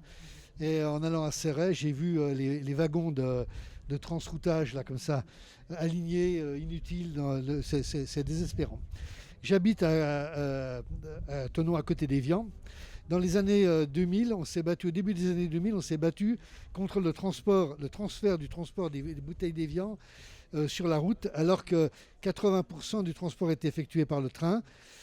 À l'époque, on avait des copains, moi j'étais à Attac à cette époque-là, et on avait des copains à la CGT qui travaillaient dans l'entreprise Danone, enfin d'Évian, et qui nous apportaient des éléments, ce qui fait qu'on a pu pas mal mettre en difficulté la direction. On est arrivé à retarder le projet. Maintenant, je crois que 30% passent par le 30 ou 40% passent par le train. Ce sont des trains privés en plus. Maintenant, c'est plus la SNCF. Et le reste, c'est par camion. Donc, on va nous faire une 4 voies. On va nous faire une autoroute 4 voies payante à la place d'une nationale. Quoi. C'est bon, ça. Autre exemple, donc j'habite à côté d'Évian, donc à côté de la Suisse. Il faut voir la transition. Il faut voir passer la frontière. Il y a des trains partout. On parlait du RIC aussi. Il y a eu un référendum il y a une vingtaine d'années en Suisse. Ils ont dit on ne veut plus que le peuple, contre l'avis du gouvernement, etc. Le peuple a dit par référendum on ne veut plus que les camions traversent. Ils ont fait le tunnel du Grand Saint-Gothard, qui est le plus long tunnel ferroviaire et les camions ne transitent plus par la Suisse. C'est quand même assez intéressant. Voilà. Merci. La Suisse est au cœur de l'Europe, mais n'est pas dans l'Union européenne. Ça aide peut-être. Peut-être. Voilà, bonjour. Est-ce que vous entendez? Parce qu'on m'a dit que le masque filtrait. Non, parce que c'est moi, il faut que je trouve où est bien les lèvres pour vous le coller au micro. C'est un jeu. D'accord. Alors, je voulais, moi, évoquer le plus vieux transport du monde, à savoir le transport sur l'eau, dont on ne parle jamais. Alors, transport sur l'eau, pour vous donner une idée, si vous construisez une barque de 10 mètres de long, de 2 mètres de large, vous mettez 10 tonnes de temps dedans et vous l'enfoncez de 50 cm. Et un gamin de 10 ans va très tranquillement l'amener. Pour dire l'énergie dont on a besoin pour déplacer des tonnes sur l'eau, c'est ridicule. Alors, vous l'avez peut-être déjà compris, ma vie s'est passée sur l'eau et sur les péniches notamment. Quand j'étais gamin, on ne connaissait pas les bateaux automoteurs. On avait des péniches qui étaient tirées. Alors, les parents, les grands-parents avaient des chevaux qui tiraient les péniches. Moi, je suis arrivé un peu trop tard. J'ai connu surtout des tracteurs électriques. Un tracteur électrique de 8 kW, 8000 watts, tirait un convoi de péniches, de 2 péniches, de 300 tonnes chacune. 300 tonnes de chargement, plus le poids mort de la péniche, ça faisait 2 fois 400, en gros. Et il l'emportait tranquillement à 6, 7, 8 km/h, suivant le gabarit du canal. Un bateau qui navigue dans un canal, ça fait bouchon. Plus le canal est petit, plus il faut de traction pour le déplacer. La même péniche de 300 tonnes équipée d'un moteur, il va lui falloir, pour atteindre la même vitesse, de l'ordre de 100 à 120 chevaux diesel. Vous transformez en kilowatts, allez, vous êtes à 70-80 kilowatts. On a donc là un potentiel d'économie d'énergie considérable pour peu qu'on réfléchisse à l'aménagement des canaux. Mais vous avez tous entendu parler du projet du canal Seine-Nord-Europe. C'est emmerdant ce machin-là, mais enfin bon. Et ce canal est présenté par nos autorités comme le chantier du siècle. Le chantier du siècle. On est loin derrière les Allemands, derrière les Hollandais, mais nous, on fait le chantier du siècle quand même. On veut faire un truc dans lequel on va faire passer des bateaux de 4000 tonnes. Enfin, des convois poussés, on appelle ça. 4000 tonnes. Sur le trajet, on n'a pas un seul endroit où une usine est capable d'accueillir 4000 tonnes. On n'a pas un endroit où on aurait une usine qui est capable de stocker 4000 tonnes pour les expédier d'un seul coup. Chantier stupide. On a besoin d'un projet de liaison entre le nord de l'Europe et Paris. Mais pas d'un projet gigantesque qui va coûter des montagnes de fric et qui ne se réalise pas depuis 30 ans. Alors, là, on est dans une démarche extraordinaire, c'est-à-dire qu'il y a un mec bien là-bas dans le Nord qui s'appelle Xavier Bertrand. Et Xavier Bertrand a décidé de récupérer la gestion du projet. Et pour ce faire, il a mis dans les escarcelles le même montant que ce que met l'État. Notez au passage que ce que met l'État, il ne met rien du tout, puisque ce qu'il met comme argent, il va le récupérer en TVA. Donc ce n'est pas un problème. Par contre, Xavier Bertrand, lui, ne va pas le récupérer en TVA. Et ce sont les départements des Hauts-de-France qui viennent payer la contribution décidée par ce cher Xavier Bertrand. En fait, nous, les contribuables de la zone, on est en train de se préparer à financer, on a déjà commencé d'ailleurs, à financer la campagne électorale de Xavier Bertrand pour les prochaines présidentielles. Et on n'en parle pas à la France insoumise, et ça m'énerve un tout petit peu. Parce qu'il y a quand même un vrai problème. C'est-à-dire qu'on est dans le cadre d'une décentralisation. Bon, l'État, effectivement, ne fait pas son travail sur le truc. Xavier Bertrand va le faire. Mais c'est nous qui allons le payer. Et après, la gestion, ça va être quoi? Est-ce que d'abord, ça va être réalisé? Parce que si le pognon est bouffé avant la fin des hostilités électorales, on n'aura pas de canal du tout. Mais on aura payé quand même parce que les emprunts sont faits. Alors, voilà. Si vous voulez, on peut passer 3 jours ensemble. Là, moi, je l'ai passé toute ma vie, hein, donc j'ai du temps. Mais on ne va pas y arriver, là, ce soir. Mais je voulais attirer votre attention pour vous dire qu'il y a là un chantier énorme qui est à la fois politique, parce que derrière ça, vous avez quand même bien compris que le fait de ne pas exploiter ce mode de transport permet de mettre un peu plus de camions. Hein. Bon, alors je ne vais pas faire... sinon, on est parti pour quelques heures. Oui, non, puis après, il y a l'atelier. Après, il faut négocier avec l'atelier d'après pour qu'on reste. Hein. Non, mais j'ai bien compris.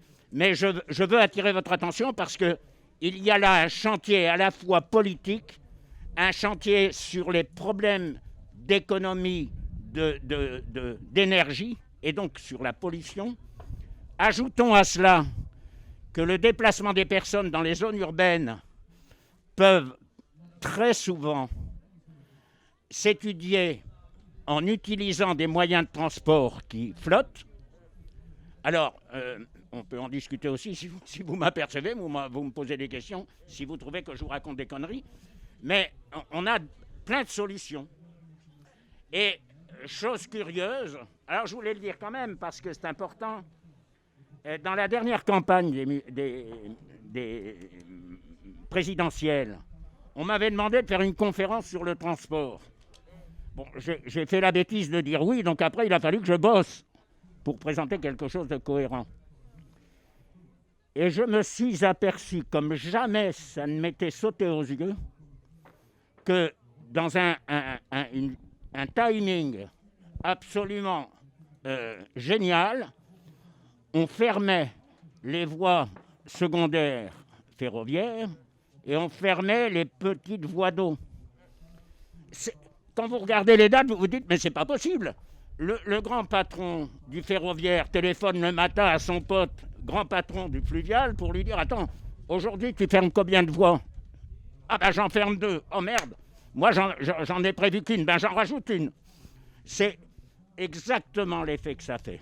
C'est-à-dire qu'il y a eu vraiment une coordination de l'abandon des moyens de transport de fret,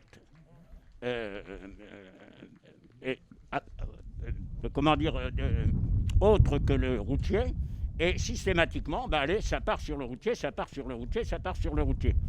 Et tout ça, dans une période, vous m'excuserez, c'est pas moi qui l'invente, c'est comme ça que ça s'est passé, où se mettait en place le plan autoroutier. Alors il y a plein...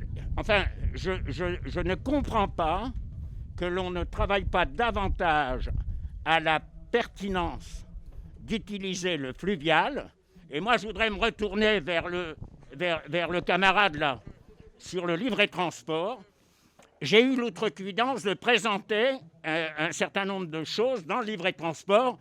Ça s'est résumé en une phrase dans le livret de transport. On n'y était pas, nous, à cette époque-là. Mais vous pouvez venir, on vous auditionnera. Il y a les auditions au mois de septembre, c'est bon, voilà, vous inquiétez pas. Et non, mais nous, on va vous recontacter. Vous pouvez intégrer le livret. Vous voyez, c'est 2 nouveaux co-animateurs et co-animatrices. Et on est sympa. Et en plus, on manque de personnes dans le fluvial, donc on sera ravis d'apprendre. Il n'y aura pas de personnes dans le fluvial, puisqu'on n'en parle pas. Oui, mais il nous faut des gens parce que. Mais viens. Mais viens. Ah non, non, non, non. Nous, on n'exploite pas, mais. Je suis exploitable sur le terrain. Ça va ?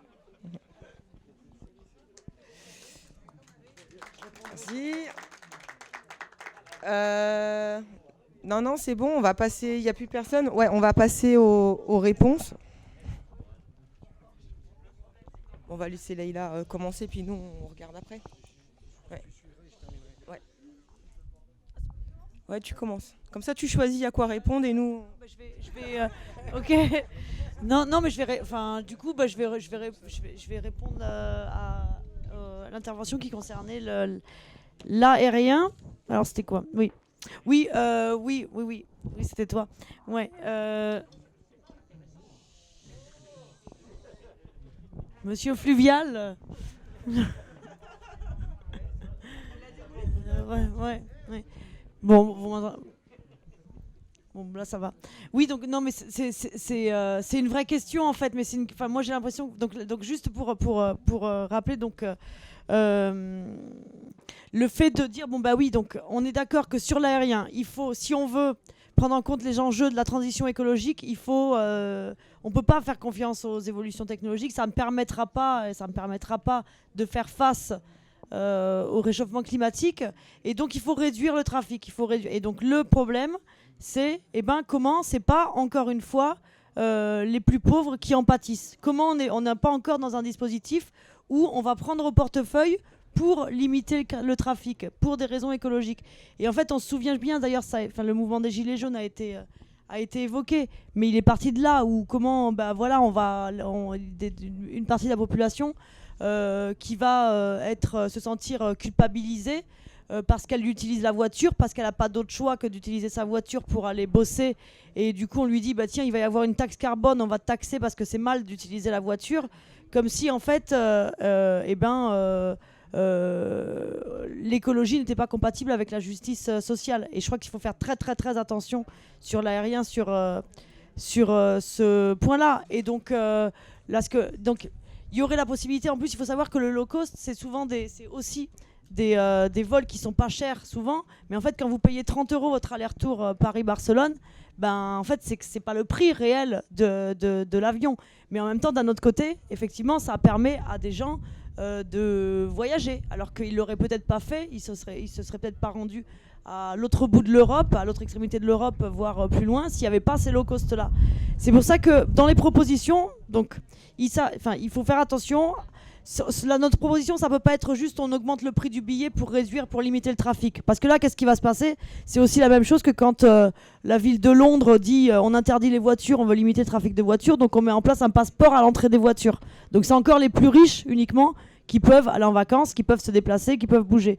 Donc dans les propositions, il y a d'abord en ce qui concerne le tourisme, il y a une proposition qui vient de François Ruffin et qui était très bonne, il me semble. Et il me semble qu'il faudrait qu'on la porte au sein de la France Insoumise. Enfin, je sais pas, du coup, c'est une requête, une proposition, une idée que je transmets au livret transport. Hein.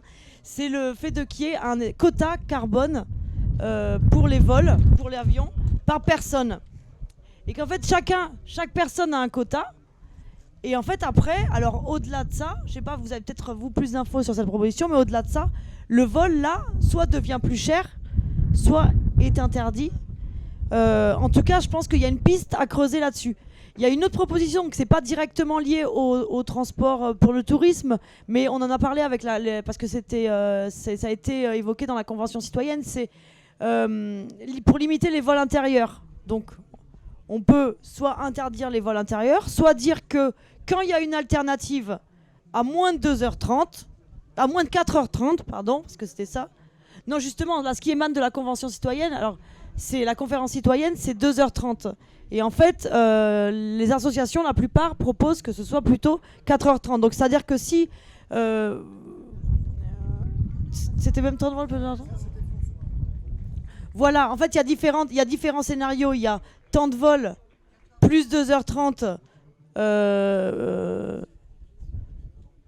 en équivalent, ouais. Il y a aussi d'autres, là je lisais dans un article du Monde Diplo, là, qui est très intéressant aussi sur l'aérien, là, dans le Monde Diplo de juillet, la proposition que ce soit, et ça me semble plus simple et plus compréhensible, que c'est juste dire que si par exemple, tu fais, tu vois, c'est vrai, moi je viens de Toulouse en fait, j'habite à Paris. Et en fait, en train, c'est vrai que là maintenant, il y a des trains 4h20, mais en fait, pendant des années, tu vois, pour aller à Marseille en train de Paris, c'est 3 heures, alors que pour aller à Toulouse, c'est très très très mal desservi en train, quoi. Et ça, c'est aussi parce que il y a la pression avec l'aérospatiale et le lobbying qui a été fait par Air France pour avoir sa navette qui permet et puis empêcher le développement du ferroviaire. Mais en fait, en gros, s'il y a une alternative, je suis pas claire.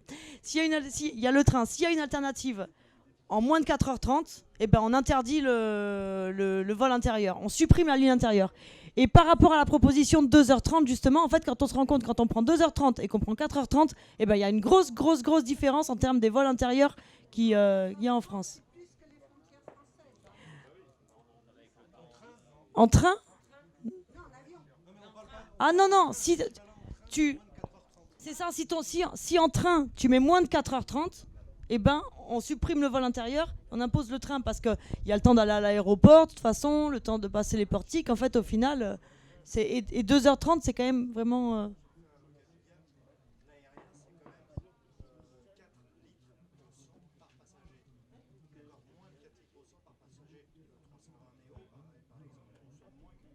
Et ben alors ça justement, je vais...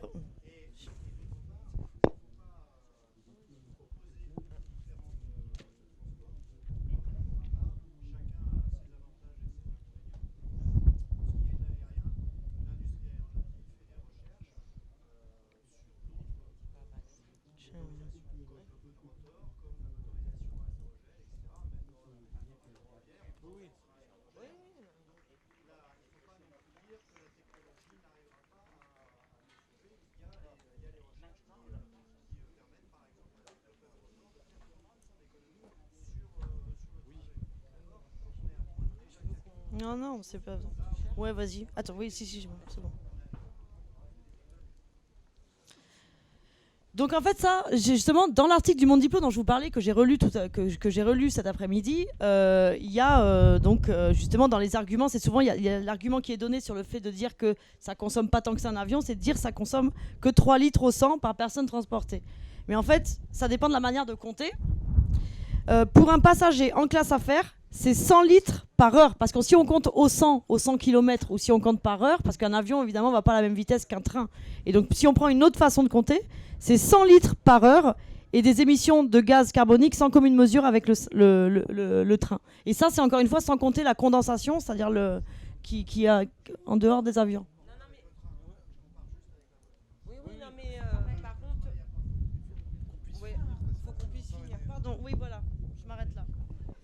Donc, moi, je vais reprendre alors sur la personne qui a parlé sur la production de vélos et le problème pour les pièces détachées. Je suis entièrement d'accord avec lui. D'ailleurs, dans la contribution vélo qu'on avait mis, il y avait toute cette question-là. Et c'est une question aussi qu'on travaille au niveau de l'espace lutte quand on parle de réindustrialisation, de relocalisation de l'économie, de métiers qu'on a besoin ou de réapprendre. Oui, ça, on en a besoin et c'est un savoir-faire. Sachant qu'il y a quelques années, il y avait une entreprise qui s'appelait à Saint-Étienne Manu France, qui était numéro 1 du vélo, qu'on a délocalisé, qu'on a laissé partir et qu'on a pu le savoir-faire. Donc oui, ça doit se faire avec des politiques ambitieuses. Parce que pour le moment, dans les réparations de vélos, la seule chose qui marche, c'est les cafés vélos associatifs. Donc c'est vrai que... Mais ça marche vraiment bien. Hein. Mais après, c'est que dans quelques endroits et tout ça. Et que oui, pour relancer, pour aller chercher les pièces et tout ça, et pour pouvoir refaire. Mais ça, c'est par le biais de politiques publiques et d'une stratégie industrielle qu'on n'a pas depuis... depuis 1983 à peu près. Hein. Ensuite, sur la question de c'est pas possible dans le monde rural, le monde urbain, monde rural.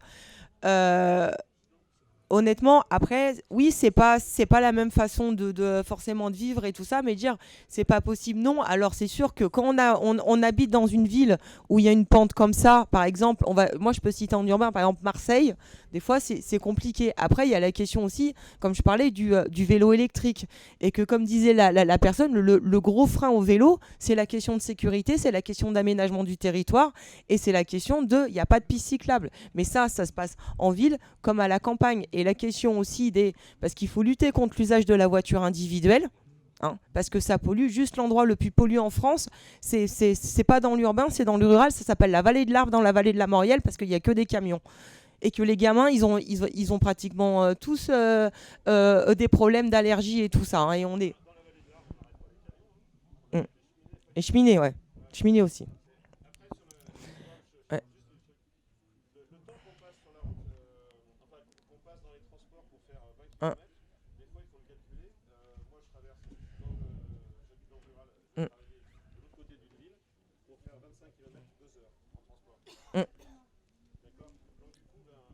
Oui, mais j'allais répondre en fait aussi parce qu'il y a la question, oui, on n'a pas pu te parler de tous les trucs du transport parce qu'on n'avait que 1h30, mais il y a la question du réseau et la question des liaisons. Voilà, moi je suis conseillère régionale dans une région de 8 millions d'habitants qui fait une superficie de 2 fois la Belgique. Bah, quand je vais à Clermont, ça me fait Grenoble-Clermont, ça me fait 4h30 que par exemple une liaison entre Lyon et Saint-Étienne. La SNCF a tellement cassé et pas fait de travaux que les usagers en 20 ans prennent 20 minutes de plus sur du trajet quotidien. Donc ça, évidemment, c'est tout un travail d'infrastructure, oui, et de revoir au niveau du réseau, pas le réseau en étoile, et des quartiers d'infrastructure. On parle aussi de tram-train, voilà, et de tout ça qu'il faut aussi développer parce qu'il faut offrir la possibilité. Et notamment aussi, je suis d'accord sur tout ce qui a été dit sur l'autopartage et tout ça qu'il faut développer, bien évidemment. Je te laisse conclure, Kevin. Je vais essayer de conclure rapidement parce qu'on a on a atteint normalement la fin du temps. Je vais répondre déjà à certaines questions. Par exemple, la personne qui parlait de la coopérative ferroviaire Railcoop. On n'a pas de position pour le moment au niveau du livret transport parce que c'est quelque chose d'assez récent. C'est sur mon territoire, j'habite en Occitanie. Cette coopérative s'est montée en Occitanie.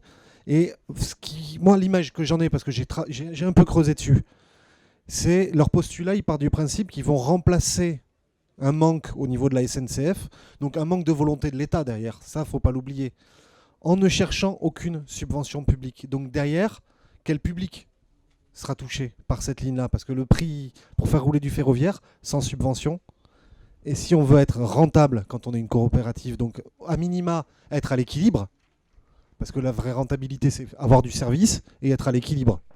C'est pas chercher à faire des bénéfices. Le prix du billet risque d'exploser. Le seul côté positif que j'y vois, c'est que ça met le doigt sur un manque de volonté de l'État en matière de transport ferroviaire.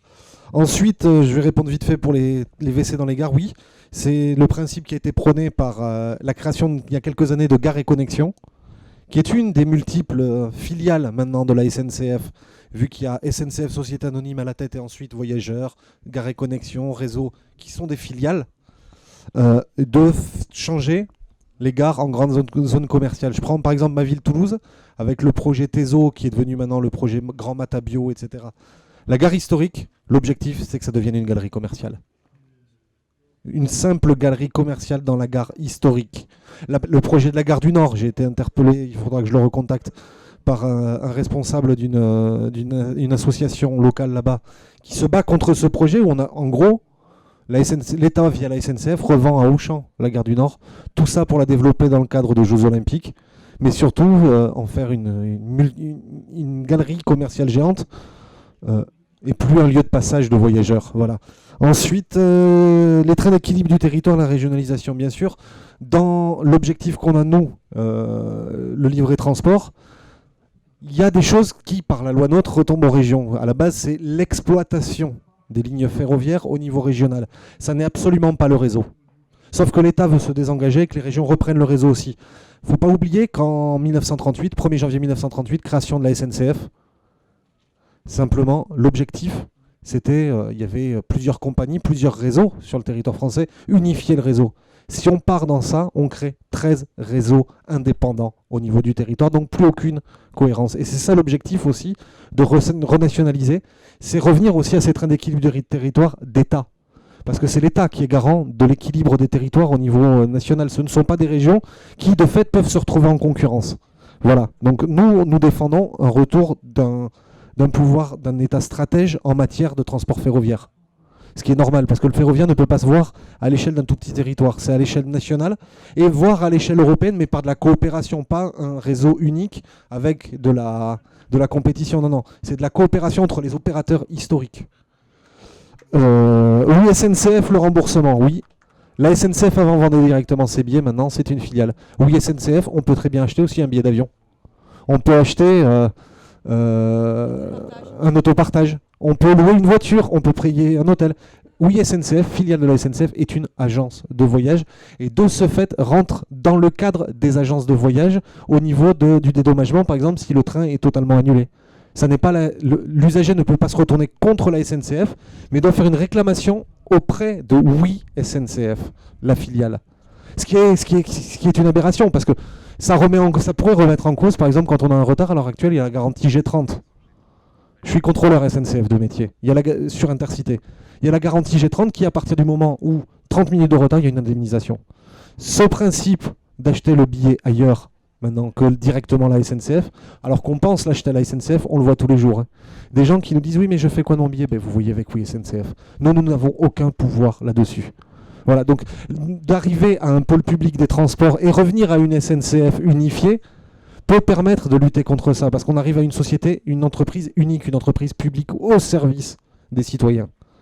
Donc toutes ces aberrations n'existeront plus.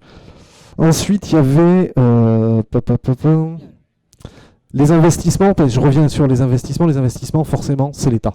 Le réseau ferroviaire, l'investissement doit être payé par l'État. L'État est propriétaire du réseau, au travers de SNCF Réseau, maintenant société anonyme, mais l'État en reste en théorie propriétaire. C'est à l'État d'investir pour relancer pleinement le ferroviaire partout, et surtout sortir sur la loi LOM qui est sortie, où on met en concurrence les territoires ruraux et les métropoles. On flèche les investissements vers les métropoles au détriment du rural. Bien sûr qu'il y a des projets, moi je vois à Toulouse, il y a un projet de RER qui est défendu par beaucoup de citoyens, ça doit se faire, mais pas au détriment des transports du quotidien. Voilà, et surtout en milieu rural. Ensuite, Canal Seine Nord, le fameux Canal Seine Nord, oui, pour moi fait partie des grands projets inutiles, parce qu'il ne faut pas réfléchir uniquement en termes d'un mode de transport, mais en termes de multimodalité et de corrélation entre les différents transports.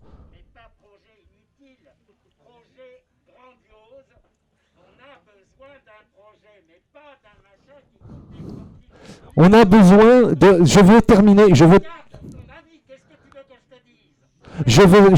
Non, mais on va terminer. Nous travaillons sur ce fameux pôle public des transports pour travailler la multimodalité et de réfléchir à la fois le fluvial, tout ce qui est navigable, y compris le maritime, le routier, l'aérien, le ferroviaire et les transports, les modes actifs, afin d'avoir une réelle corrélation entre tous ces modes pour être plus efficient et pouvoir travailler sur la planification écologique au travers de la planification des transports. Des transports, ça se planifie. Mais ça, je l'ai écrit en 2017. Faut voir avec Mais ça, il faut voir avec la personne qui le faisait à l'époque.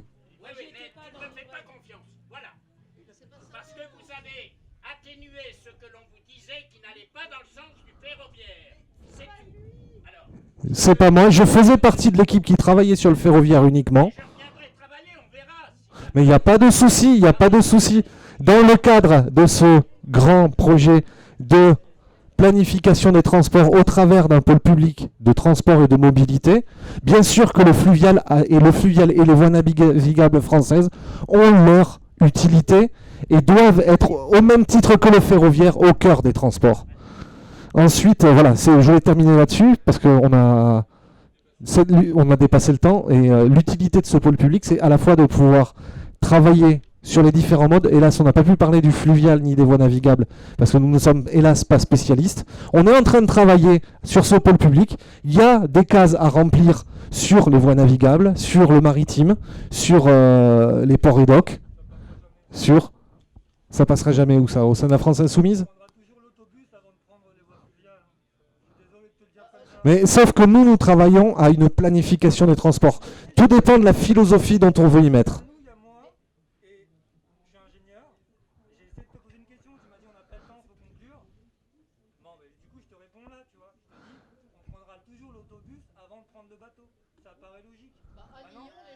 Mais faut arrêter de réfléchir uniquement voyageurs. Il faut parler transport de marchandises aussi. Parce que le transport, ça n'est pas que vous, moi, qui prenons le train, l'avion. Mais sauf que la planification à la base, c'est un fonctionnement politique. La planification, ça a été par exemple... On peut parler planification, ça peut faire l'objet d'un débat plus tard. Mais voilà. Donc pour terminer, voilà, c'était... Donc on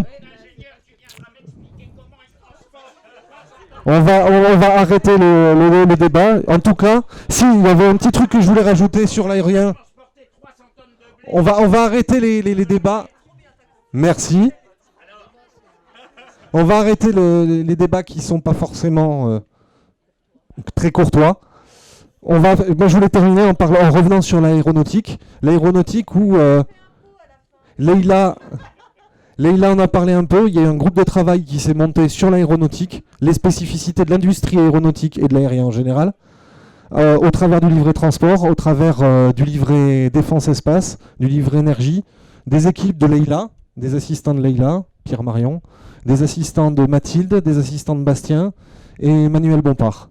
Donc ceux qui veulent, n'hésitez pas à envoyer un mail à l'équipe transport sur notre mail, qui est indiqué sur la plateforme, c'est équipe transport au singulier, hélas, @lafranceinsoumise.fr, et sans les coordonnées, on peut vous rajouter à ce groupe de travail. Voilà. Et après, n'hésitez pas à venir, on est friand de personnes qui viennent travailler dans le livret transport. N'hésitez pas, si vous êtes intéressé, à vous inscrire au travers de la plateforme. Vous êtes les bienvenus. Merci.